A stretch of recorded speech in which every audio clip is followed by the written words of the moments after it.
A security flaw in Java-based software called Log4j is sounding alarms across all federal agencies. The vulnerability in the software could cause major issues for government systems. Gordon Bitko is Senior Vice President of Policy at the Information Technology Industry Council. He's former Chief Information Officer of the FBI. Gordon, welcome to the program. Hi, Mimi. Thanks for having me on today. So explain what this Log4j vulnerability is and why it's so alarming. Yeah, in simple terms, I don't really want to get too much into the technical details because it's a pretty technical exploit, but in simple terms, Log4j is open source software that's just really widely used. Lots of applications, lots of websites, lots of systems, all are built on top of the open source platform that uses Log4j. So it's very widespread. It's everywhere. Government agencies use it in commercial software that they acquire. They use it in their own software and systems that they build. And the same thing for commercial entities as well. So what happens? Oh, sorry, go ahead.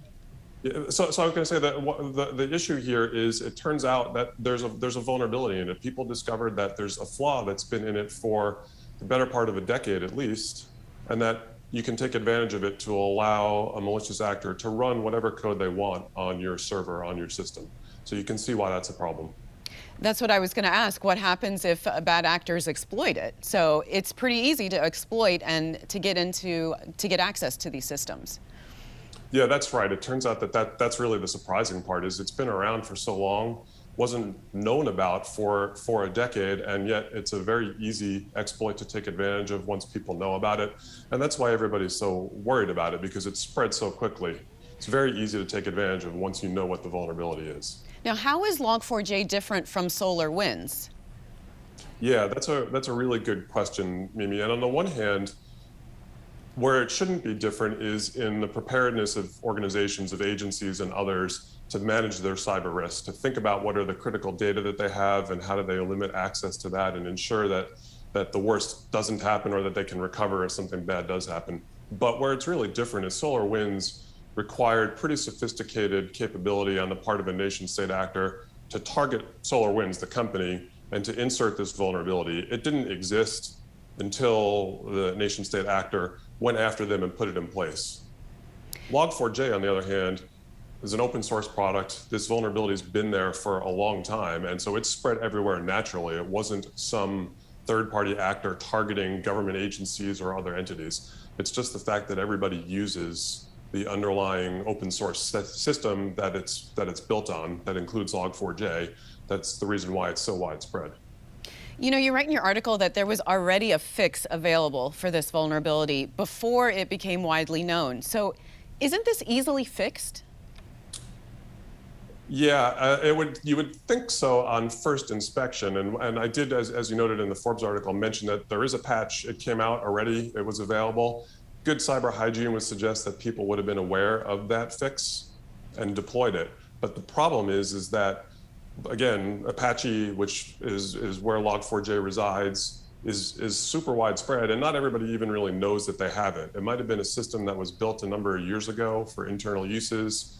It's maintained by somebody, but they aren't really actively looking at it and keeping it up to date. And it turns out that it's quite hard to know all those dependencies. It might not be your primary system, but some underlying system or service that you rely on. And that is, I think, proving very challenging for developers, for IT professionals, for cybersecurity professionals to dig all the way down through that stack of software and find out if they have a risk.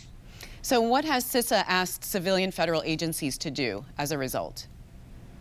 CISA has responded, I think, quite quickly and admirably. If you go to CISA's main webpage, there's a nice big tile right up in front which says Log4j vulnerability, and if you click into that, you get a very comprehensive list of all of the information that they know about current vulnerabilities across all the different products that might use it and what you should do based on if you use those particular products. What they've told every civilian agency to do is they've got until December the 24th to mitigate this vulnerability, to employ the patch that you mentioned earlier, Mimi. And that's based on a binding operational directive that CISA put out in November, where they said, here's a list of all the critical vulnerabilities that we know about. And based on how significant they are, here's a schedule for when you should do updates. They've added this one to the list, and they've made it a very high priority. They've given agencies less than a couple of weeks to address it, which is abnormally quick. And this will, of course, be an issue for federal contractors as well, because it's so widespread, as you've said. I wonder, I mean, we're still in the middle of it, but what lessons do you think we can learn from all this? I think there's a few important lessons. One, as I said already, the importance of good cyber hygiene across the organization, and the basics really need to be emphasized. And a change, and something that's got to happen, and we're moving towards it slowly in the current administration, is establishing that cybersecurity is a priority from the top of the agency all the way down. It's not just the CIO, it's not just the CISO, it's agency leadership that have to take accountability for ensuring cybersecurity and managing that as a real risk to their agencies. So that's number one. But number two, a lot of the guidance that they put out, the agencies received from the administration in the cyber executive order about implementing zero trust, a lot of those things would help in this case as well. They would minimize the risk, and they would allow agencies to respond better, to protect their data better. Well, Gordon, thank you very much for being on the program with us today. Thank you for watching. If you enjoyed the video, give it a thumbs up and subscribe to our channel so you don't miss out on any future Government Matters interviews.